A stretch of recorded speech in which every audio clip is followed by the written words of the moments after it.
Well, hello, everyone, and welcome to the Geri Petito Show on Damon Looks. I've got a really cool guest today, I gotta say. I'm going to introduce her, and then I'm going to read a little poem that I wrote. Her name is Pamela Hornsby-IRVIN. Did I say that right? You did. Say hello to everyone. Hello, how are you? Glad to be here. So I'm glad to have you. So I usually read little poems, and I wrote one about being an author. So let me read that, and then we'll start the show.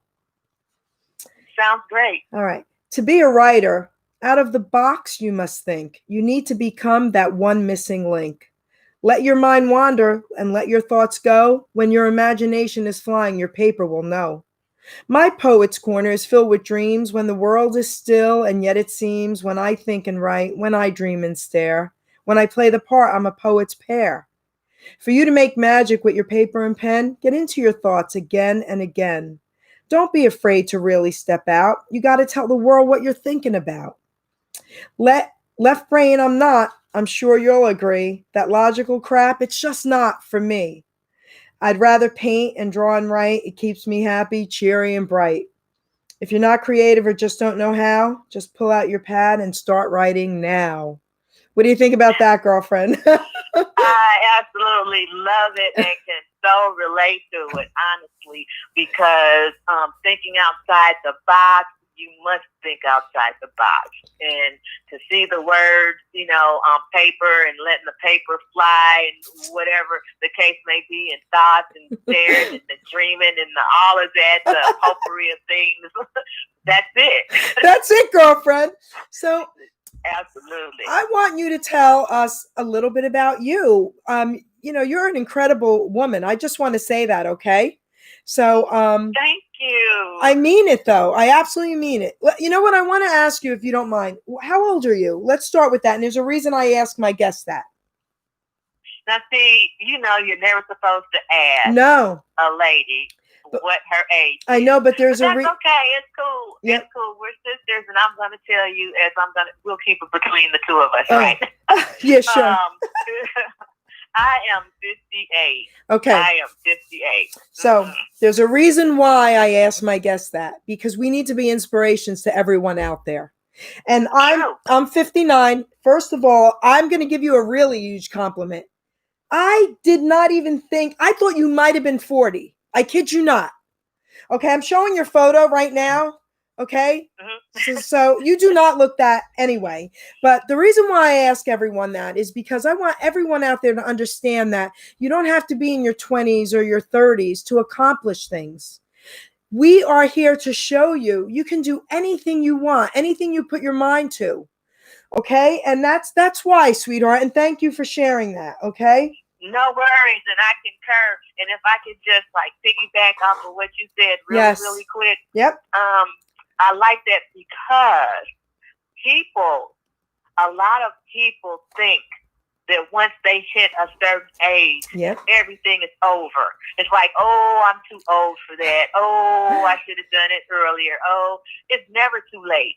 It's never too late because we all have a particular time clock that we're working on. What you may think should be your time clock is not the Most High's time clock. Incredible. And so you need to just erase that frame of mind and that way of thinking. And if it's something that you want to do, then I suggest you start doing it. Start doing it. Because only you put a ceiling, in a timeline on what it is. The Most High doesn't. So beautiful. Beautifully said. I want to share something with you that you're going to love. I actually interviewed an author.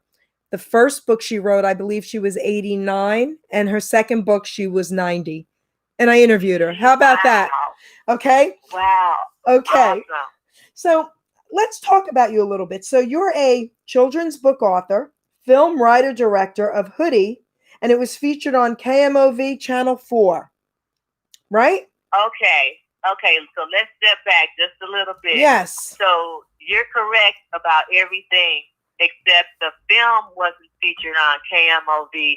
There was a book. The film was adapted from the children's book Hoodie. The children's book Hoodie was featured on KMOV. Gotcha. It was a segment, Imagine a Better St. Louis. Gotcha. Well, like, I guess a couple of years thereafter, 3 years thereafter, came the short film documentary Hoodie, because the Most High told me that I needed to delve more into Hoodie. It was a necessity. It was necessary to go deeper with that than just the children's book. Beautiful. So can you tell us a little bit about Hoodie? Sure, absolutely, and thanks for asking. Hoodie was actually my first children's book, and it takes aim at African-American males being racially profiled and stereotyped by other cultures and law enforcement as well, because they are wearing a hoodie. Gotcha. Okay, I gotcha. So, all right, we'll get back to that one as well. Now you have one called My Brown Skin. I do. Tell us a little bit about that one. Okay, sure. So, My Brown Skin, the story was told to me by a coworker of mine who had a little girl around 4 years old that was going to a diverse special school. I mean, not special school, but it was a private school. So, you know, it's a private school that was diverse. Her little girl came home crying one day, asking what was wrong with her brown skin and why her brown skin was ugly. And so here at 4 years of age, you have to have the talk, because as a parent, caregiver, guardian, or whatnot of a brown baby, there is some point that you're going to have that talk. And it just seems as though the age is getting earlier and earlier. It's happening a lot sooner than one would think. So here you have this 4-year-old that goes home crying and asks her mom what's wrong with her brown skin. Why is her brown skin ugly? You know, so her mom has to tell her, hey, look, there's nothing wrong with your brown skin. Your brown skin is beautiful. Yep. You know, you were made from heaven above. You know, you're gorgeous. So I'm like, man, I've got to do something with this, because it not only hits home with her, it hits home with all of our brown babies at some point or another. And it's heartbreaking. It broke my heart. I had to write about it. And let me tell you something, Geri. Not only did it affect kids, it affected the adult, that little child is still within them from the attacks that were upon them as kids, and they grew up. That's trauma. They grew up with that. And when I was talking about the book, they educators and just it was a potpourri of different professionals who said, make sure that she's dark complected. Wow. And I'm like, absolutely. Wow.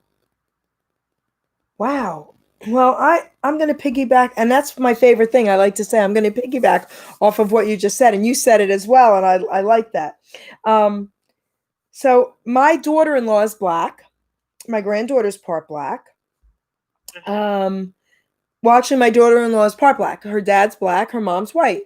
And I grew up, thank God, with two parents that I didn't even know racism or prejudice existed growing up. I grew up in Long Island City, New York. And on our block, we had Spanish and Black. They would eat in my home and swim in our pool. And it was crazy. I never even knew that existed until I moved to New Jersey in 7th grade. And then I was like, what? You're calling that person fat? Yeah. You're calling that person Black? What are you doing? So I got in trouble a lot growing up. I used to beat kids up that bullied others. But I'm not kidding you. I had a juvenile delinquent card. I had to go to court.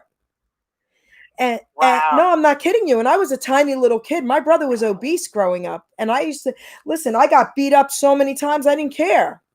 So I just don't understand it all. And I'm glad you're doing what you're doing, number one. And I just think you're incredible. Thank you. And wow. let me just speak to you on that. I'm so glad that you did what you did, because that shows your strength. Anytime you speak up, a person speaks up for the underdog, you have strength. Okay? And that is the issue that we're dealing with today in dealing with the racial climate and the injustice of today. People's silence is not an option. It's not an option. You have to speak up for what is right, because at the end of the day, it's about what is right and what is wrong. You're absolutely and right.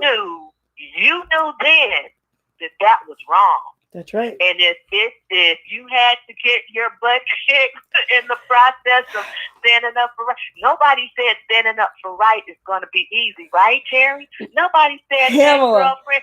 Nobody. Pamela, one day, I'll share this with you, okay? You'll laugh at this. One day I was probably in 4th grade, and there was a brother and a sister, and unfortunately they're both passed. They were tough kids growing up, and they died young. Drugs and everything. But the sister, it was Rocco and Roseanne, I'll never forget. And they used to pick on everyone and beat up everyone, and everyone was afraid of them. And here I am, this tiny little 4th grader. And my big brother, obese brother, bigger than both of them, came home crying because they were picking on him.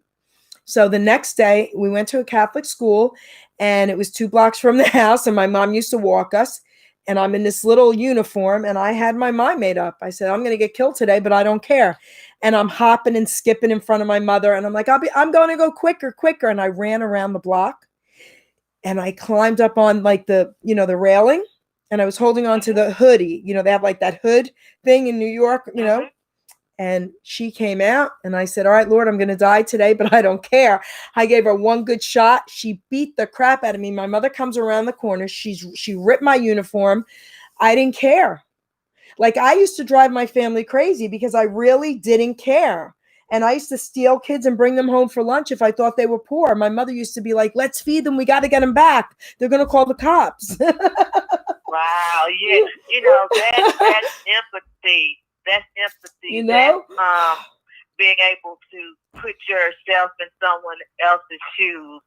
Like, oh, I know how I feel when my stomach is growling and I'm hungry, or I'm cold, or someone says something about me that's not just, that's not fair, that's a prejudice, or whatever the case may be. That's empathy, apathy, all of that you possess at an early age. And unfortunately, that's something that we lack in America, because people feel like this, and that's one of the main reasons why a lot of times people don't say anything. They see wrong, they know it's wrong, but it's like, I'm not going to get involved because I don't want this to happen to me. I don't want that to happen to me, But and this is not verbatim, but an injustice, where you live is a threat to injustice everywhere. So an injustice where you live is a threat of an injustice everywhere. So you cannot idly stand by and let people do wrong to another human being and not say anything. Nope. Can't do it, baby. So now you have a book called, which I love, Be Yourself. Tell us a little bit about this book. You know what? This book is pretty self-explanatory because, no, really, I remember, and I tell this story all the time, picking my daughter up from school, and all these kids look the same. and I believe this was a high school. This wasn't even elementary school, if I can remember. And it's just like all these kids look the same, and I'm like, where is the individuality? Where is the creativity? Why are all these girls wearing the ponytails the same? The hair was the same. The clothing was the same. It's like, come on. So one thing that you have to remember is that you, even if you're a twin or two, you're still an individual. So you weren't put on this earth to look and be and act like somebody else. It's just not happening. We are all the Most High, and you'll hear me talk a lot about this because I'm very spiritual when it comes to creativity, because from my perspective, spirituality and creativity are kind of like, they go hand in hand. Amen, girlfriend. So, it's like kids, they see celebrities and different things. I'm like, oh, I want to be, and I'm just throwing out somebody, not picking on anybody, just the first celebrities to come to my mind, oh, I want to be a Denzel Washington, oh, I want to be a Beyonce, oh, I want to be a Drake. Well, let me tell you something. The world doesn't need another Beyonce. The world doesn't need another Drake, and the world doesn't need another Denzel. See, they were put here to do what they do, and they do it well, okay? So what you have to do is you have to sharpen your skills, find out what you're good at, and then you can become what they are, a celebrity or something to that effect if you work hard at it and you are as good as they are. But we don't need another them. We need you. We need you to be you and to do what it is that you do. So, and also to say to that is you're not meant to look like somebody else. Okay, your culture is your culture. Everybody has cultures, So you can't expect for a Native American, that's their culture, their ethnicity. Okay, and you're African American. So why do you think, as an African American, you're supposed to look like a Native American? So as a Native American, why do you feel like you're supposed to look like a Caucasian? No, that's not how the world works. We are put here for diversity, to bring about a diverse group, a human race, basically. And we all have our gifts and talents to give to the world, to make it a world. It takes all kinds of people to make a world. If we did not have diversity, and I was just saying this last night on an interview, that we wouldn't have a lot of the spices. We wouldn't know what turmeric is. We wouldn't know what cumin is. We wouldn't know what, red pepper was. So, clothing, we wouldn't know what a dashiki would be. We wouldn't know what Uggs were. We wouldn't know what a poncho is. So all of these things, while people are fighting against diversity, they're really looking really super duper ignorant, because the things that they wear, the things that they eat, come from another culture. Wait, I have to say something to you first.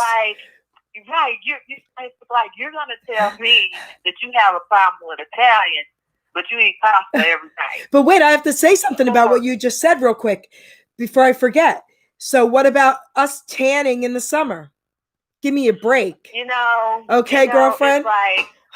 It's like, why bother? It's like, why bother? Because what you're doing is killing yourself, literally. And if you have such a enormous problem, see, here's the thing. It's a big contradiction, because you don't like black or you don't like brown. Okay, you tell me that every day. Because it's indicative of what's on the media, what's in the TV, the newspapers, whatever the case, the White House, whatever. You tell me you don't like brown people. You have a problem with brown people, but then you go and you try to tan. Thank you. See, that's hypocrisy. Why do you do that? You want to look like me. What it is is that I'm going to go back to Jane Elliott. And if anybody doesn't know who Jane Elliott is, you need to go look her up. I'm not going to give you all the answers because I'm big on researching. Research Jane Elliott. What she would say is, you want all the physical attributes of a brown person, but you don't want all the crap that goes along with it. That's right. That's right, girlfriend. Beautifully said. And I love tan. I used, not anymore because of health reasons, but I used to tan. I wanted to be brown, baby. So, all right, now. It's not worth it. It's not worth the cancer. Not now. It's just not worth all of that. I don't do any of that anymore. Okay, now you have another book, Hope, It's What You Need. Let's talk a little bit about that. Right. So actually, when I realized it, I'm like, oh man, I spent the old book cover. So I took the What You Need out and just left it at Hope. Okay. And I felt there was a need, and again, all of this comes from the Most High, because I could be sitting down, Jerry, on a real tip, and watching TV, and all of a sudden these words start coming to me, and I start writing them down. And I was on another show, and she said, "You remind me of one of those people, that just start writing, and then they stop, and then there's like a possession going on, and I said, well, sometimes, yeah, it's kind of like that, because I don't know what it is that's going to end up on that paper. All I know is I start and I stop. And that's how Hoodie came about. And when I stop and I look, I'm like, oh, man. I'm like, that's deep. I just did that. I'm like, okay. Thank you. And I look up at the sky. I'm like, thank you. Because I know I didn't have anything to do with that. I'm just a vessel. That He, the Most High, is speaking through me. I'm just a vessel. That's all. I'm just a messenger, delivering a message in the way that I deliver it. This is how He chose for me to deliver the message. And I've been protesting via my writing before all this protesting it has been going on, but I'll get back to that. So I felt like everything that's been going on in the world, and not just now, not just currently, but in the past, as well, we needed something to brighten kids' world. Okay. We needed something to even brighten adults' world, because let me tell you, the books that I write, adults learn from it. Yep. Adults come to me and say, wow, I really like this book because, hope is the chance of something wonderful occurring. You have to remain hopeful, because if you do not remain hopeful, Jerry, what do you have? Nothing. You look out, you see everything that's going on around you. And what happens if you don't have hope? So you have to keep hope, and you have to keep it alive. So I made sure that the illustrations were colorful in the book, and they were beautifully done by Shaki. A shout out to Shaki, because she did a most awesome job with the illustrations in the book Hope. But we have to keep hope, and we have to keep it alive, because if we don't, you'll start saying to yourself, why am I here? Why am I even waking up every day? Then you'll sink into depression, or you won't do what it is that you are supposed to do. You won't be implementing that plan. You won't be making a to-do list. It's just so many things that are incorporated with hope that you have to keep it alive. It was necessary to write. You're right. Beautiful. I love it. Do you have any poems that you'd like to read? Do you want to read a poem or so? If I had known that you were going to ask me, I would have, because actually this kind of is where everything started. I started out as a poet, and I really need to find my book, because back when it was like, what year? Like 1998 maybe? 97, 98, around 2000, I was writing so much poetry, and there's some poetry in the book. If I can find it, I put it away so that I wouldn't misplace it. And guess what I did? You misplaced it. Where I put it. I hid it from myself. That's funny. So, I mean, the poetry in there is like talking about things that are going on right now. It's like I was kind of like ahead of the game. You know what I mean? I look at my poetry like Nikki Giovanni or someone like that. Somebody that's like really deep into social issues and just things around. I was ahead of the game, and I'm gonna really start looking for that book so that I can share some of them with you. Yes, that would be beautiful. You know, how old were you when you first realized you were an artist, you were a poet, you were a writer? When did you realize that? Oh man, late in life. And this is why I'm trying to impress upon and impart this, that there's no age. Our time and the Most High's time is not the same. For years, I didn't think I had a talent, because when I was younger, growing up, I felt all my friends had talent, but I didn't have any. You know, because I couldn't see it. It just wasn't happening. And for a long time, I walked around thinking that I didn't have a talent. And then all of a sudden, these creative things started coming out, and it started just happening, you know, and it's just like a river rolling, just one thing after the other thing after another thing after, and it's kind of almost like, okay, I'm all over the place now, because, you know, I'm writing poetry, I'm writing children's book stories. I have in my arsenal about 40 children's books already written. I'm just looking for illustrators and trying to get them, you know, published and printed, but I don't have to write for forevermore, because, you know, there's 40 of them waiting to be taken care of. So, but, you know, and then there's the film, and then there's the fashion, and then so it's just, when I actually started writing something, I had to be in my late 30s, I want to say, in my late 30s, when I actually started writing. Okay. Wow. Okay. Yeah. Very cool. So let me ask you something. What book is your favorite book that you've written? Do you have one? That's a good question, and that is a fair question. But I'm going to say I don't have one. Okay. I don't have a favorite, because I'm going to tell you why. They all have their own relativeness, if you can understand what I'm saying. Yes. They all have their own message that they're sending, and really can't be compared. Hoodie can't be compared to Be Yourself. Be Yourself can't be compared to My Brown Skin, and My Brown Skin can't be compared to Hope. So I don't really have a favorite, because they all are relative to what it is that I felt needed to be written at that particular time.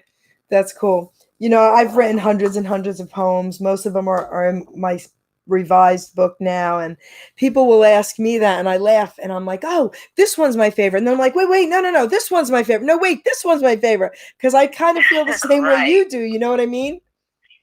They're all different. Right. They all have their own meaning, and right.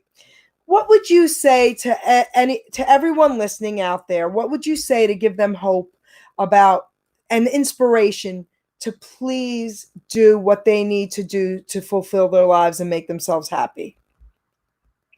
So, I say that you have to understand, I mean, it's really simplicity at its best, but it's overlooked, because you're in like this, you're encompassed in everything that's going on around you, and you can't really see exactly what it is. And it's really easy. Is that you're here for a reason. Okay? Otherwise, you wouldn't be here. You have a purpose, okay? My purpose here is different from Geri's. Even though we may do some of the same things and, you know, around the same folk and kindred spirits and all of that, but Geri's purpose is not Pam's purpose, okay? So first and foremost, you have to find out what your purpose is, okay? Find out what your purpose is. For some, it'll come early in life. For others, you know, in the mid portion of your life. Some in the latter years. But it will come when it's time for it to be there. It's going to be there. You are here for a reason. Beautiful. Okay? And there's something that you're here for, something for you to do. I just want to point this out because this is so important. There's somebody, good people, that did not wake up this morning. It's somebody that did not make it today. Yes. You're here. You're here. So that means you're here for a reason. I don't want to hear excuses about, oh, I'm too old. Oh, I'm too young. There was David and there was Goliath. Okay? Yep. And he wasn't talking about I'm too young to defeat this giant. You know, he did it. There's no such thing. Age has nothing to do with your purpose. Yes. So it's unacceptable for you, and it's selfish for you not to give the world what it is that you're supposed to give to the world. Your gift, only you have your gift to give to the world. Beautiful. I can't give my gift to the world. I don't have your gift. Only you have your gift to give to the world. So beautiful. So start giving it. Start giving it. I love that, girlfriend. Start giving it. Exactly. I love that. How can everyone get in touch with you? Well, if you really want to get in touch with me, you could just email me, for one. The email address is itsy bitsy bookworms. You know, it's kind of like itsy bitsy spiders. I love this. But instead of spiders, it's bookworms. That's plural with an S. .2016@yahoo.com. You can go to the Itsy Bitsy Bookworms page on Facebook and like me and follow me there. You can go to Instagram and follow me at Itsy Bitsy Bookworms. I'm right there. Or you can also, there's my name too. I do have a name. So you can go to Facebook and friend request me at Pamela HORNSBY-IRVIN. I'm there. So if you really want to get in touch with me, I'm available. I'm very she's there, wide open. There it is. I'm showing your photo. She's here, baby. Absolutely. So Pam, is there anything else you'd like to say or tell us? I just want to say that silence is not an option, people. We're living in the day and age where being silent is not an option when you see wrong is being done. Okay? Mm-hmm.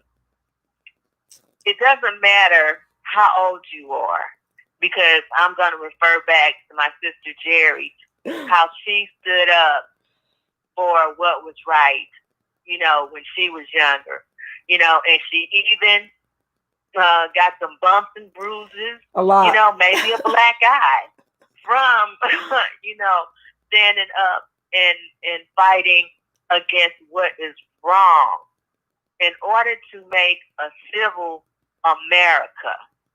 Okay, we can no longer be complacent and implicit about what is happening. There are many ways to protest. You don't have to feel bad if you're not on the ground with your boots on out, protesting. Let me tell you something. The military, and I was just talking to a friend of mine about this. The military has various divisions. You have the Army, they're on the ground. You have the Air Force, they're in the sky. You have the Navy, that's on the water. Okay? And did I miss somebody? The Air Force, the Navy, but you get what I'm saying, right, people? So my protest, I've been on the ground. I've literally put my boots on, and been out there protesting and marching and so on and so forth. But I also protest. I put my pen to the paper. Yes. That's a protest. Anytime you are changing things via your writing, that's a protest. If you are speaking up against injustices, racism, disparities, any type of, that's a protest. So don't think that you have to only protest one particular way in order for it to have worth and for it to have value, because you don't. We need the speakers. We need the speakers that are protesting. We need the folks that's down, that's walking the ground out there in the streets. We need them. We need the writers, because it's one thing, and then I'm gonna, cut it off, that because I'm in school now, I'm a student, and I forget his name. I think his last name is Green. He said, as an artist, it is our responsibility to write the truth, to write the truth, to show the truth. Documentarians show the truth. It is their responsibility, okay, to give you the truth, unadulterated, whether you agree with it or not. So get out there, protest in whatever fashion that fits you, and make a change. But whatever you do, don't be complacent to what is going on and it's wrong. Silence, like D.A.M.O.N said on CNN, is not an option. I think that's the name of his podcast. But it's true. He's giving me no money to promote this at all, people. So it's just that silence is not an option. Get up, get out, start putting pen to paper, whatever it is. But whatever you do, speak up in order to have a more civil America. This has got to happen. We're human race. There's only people who have a hidden agenda try to divide people. You know why they try to divide people? Because it makes us weak when we're divided. We are strong when we're united. So right is right, people, and wrong is wrong. And you know it in your spirit. Nobody has to tell you what is right and what is wrong. That's why the Most High gave you a conscience. Even in the Garden of Eden, Adam and Eve knew when they messed up. Yes. Because they felt it. They Yep. felt it. So the same thing happened to you. You feel it. Beautiful. And I'm done. I'm sorry. I didn't mean to get on That my was soapbox. beautifully said. That was beautifully said. My daughter and I have done some protesting in Trenton at the municipal building 2 summers. I even protested with Robert F. Kennedy Jr. for our religious rights, and we won both times. Wow. So we got to just, Awesome. you got to use your voice, guys. She's right. Pamela, I love you. You're amazing. I want to thank you for this incredible interview. Thank you. Love you back, and I appreciate you so much for affording me the opportunity. Yes. And I'm always here for you anytime. Thank you, sweetheart. I'm gonna have to get some of these books from you. My granddaughter will be 5 this month, and she loves books. Oh, awesome. Okay? Precious. I love that age. Okay, so we're gonna do this. I want to get these books from you. Okay, these 4 books. Okay. All right, sweetheart. Sounds great. Send me a link. Okay. All right. All right. Okay. You take care. Thank you. And I'll talk to you soon. Okay. Thank you, everybody. Please do me a favor and share this video. Thank you all for listening. Bye. All right. Bye-bye.